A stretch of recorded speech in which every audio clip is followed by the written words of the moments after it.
नाकबाट रगत आउनु अथवा यसलाई हामी नाथ्री फुट्नु पनि भन्छौँ। नाकबाट रगत आउने केही प्रमुख कारणहरू। पहिलो कारण भनेको नाकमा चोटपटक लाग्नु। दोस्रो भनेको सुक्खा मौसममा नाक सुक्खा हुनु।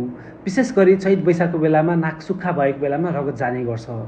यसै गरेर गर्मी मौसममा पनि नाकका मसिना रगतका नलीहरू सुन्निने, फुल्ने, फुट्ने गर्छन् र रगत बग्ने गर्छ। यसै गरेर नाकको सङ्क्रमण हुनु, राइनाइटिस, साइनोसाइटिस, कमन कोल्डको कारणले पनि रगत जाने गर्छ र नाकमा मासु पलाएको खण्डमा पनि रगत जाने गर्छ। यसै गरेर विशेष गरी बच्चाहरूमा हुन्छ। यसो बच्चाहरूमा चाहिँ नाकमा केही अड्केको खण्डमा फरेन बडी भनेर भन्छन्। नाकमा केही अड्केको खण्डमा त्यसले सङ्क्रमण हुन्छ र सँगसँगै रगत पनि जाने गर्छ। यी बाहेक अन्य कारणहरू भनेको चाहिँ प्रेसर हाई हुनु, ब्लड प्रेसर हाई हुनु, उक्त रक्तचापको बिरामीमा पनि बेला बेलामा नाकबाट रगत जाने गर्छ। यसै गरेर चाहिँ रगतका केही रोगहरू जस्तै थ्यालेसेमिया अनि प्लेटलेट कम हुनु, यस्तो कारणले पनि रगत जाने गर्छ र सँगसँगै कलेजोको दीर्घकालीन रोग क्रोनिक लिभर डिजिजमा पनि रगत जाने गर्छ।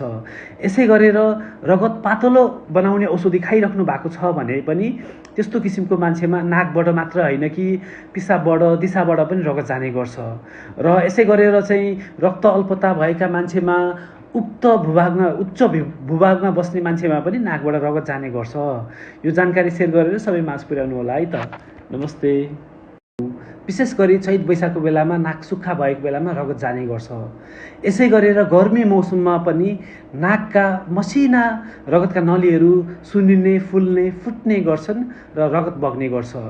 यसै गरेर नाकको सङ्क्रमण हुनु, राइनाइटिस, साइनोसाइटिस, कमन कोल्डको कारणले पनि रगत जाने गर्छ र नाकमा मासु पलाएको खण्डमा पनि रगत जाने गर्छ। यसै गरेर विशेष गरी बच्चाहरूमा हुन्छ। यसो बच्चाहरूमा चाहिँ नाकमा केही अड्केको खण्डमा फरेन बडी भनेर भन्छन्। नाकमा केही अड्केको खण्डमा त्यसले सङ्क्रमण हुन्छ र सँगसँगै रगत पनि जाने गर्छ। यी बाहेक अन्य कारणहरू भनेको चाहिँ प्रेसर हाई हुनु, ब्लड प्रेसर हाई हुनु, उक्त रक्तचापको बिरामीमा पनि बेला बेलामा नाकबाट रगत जाने गर्छ। यसै गरेर चाहिँ रगतका केही रोगहरू जस्तै थ्यालेसेमिया अनि प्लेटलेट कम हुनु, यस्तो कारणले पनि रगत जाने गर्छ र सँगसँगै कलेजोको दीर्घकालीन रोग क्रोनिक लिभर डिजिजमा पनि रगत जाने गर्छ। यसै गरेर रगत पातलो बनाउने औषधि खाइराख्नु भएको छ भने पनि त्यस्तो किसिमको मान्छेमा नाकबाट मात्र होइन कि पिसाबबाट, दिसाबाट पनि रगत जाने गर्छ र यसै गरेर चाहिँ रक्त अल्पता भएका मान्छेमा उच्च भूभागमा बस्ने मान्छेमा पनि नाकबाट रगत जाने गर्छ। यो जानकारी सेयर गरेर सबै माझ पुर्याउनु होला है त। नमस्ते।